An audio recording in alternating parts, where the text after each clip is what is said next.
এই ভিডিওতে আমরা কথা বলবো তারাপীঠের এক অলৌকিক রহস্য বা বলা যায় একটি ভৌতিক রহস্য। তো চলুন সেই সম্পর্কে জেনে নেব বিস্তারিতভাবে। তারাপীঠ মন্দিরটি পশ্চিমবঙ্গের বীরভূম জেলায় অবস্থিত এবং এই মন্দিরটি তারাপীঠ মন্দির এবং সংলগ্ন শ্মশানের জন্য পরিচিত।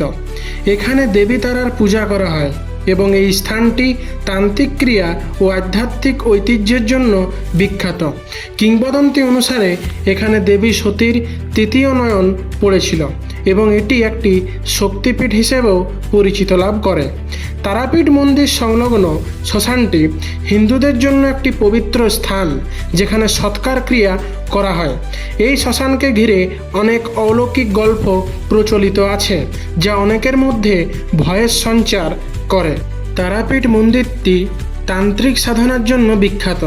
এখানে কিছু সাধক গভীর রাতে শ্মশানে গিয়ে তান্ত্রিক ক্রিয়া করতেন বা এখনও করেন, যা সাধারণ মানুষের মধ্যে কৌতূহল ও ভয়ের সৃষ্টি করে। এবং তান্ত্রিকরা বলে থাকেন এই তারাপীঠে নাকি মধ্যরাত্রে স্বয়ং মা তারাকে দেখাও গেছে। সংক্ষেপে বলা যায় তারাপীঠের ভৌতিক রহস্য তার মন্দির, শ্মশান এবং তান্ত্রিক সাধনা ও কিংবদন্তি সাধকদের ঘিরে আবর্তিত। এই সমস্ত উপাদান তারাপীঠকে একটি রহস্যময় এবং পবিত্র স্থান হিসেবে পরিচিত করেছে। তো কেমন লাগলো আপনাদের শুনে?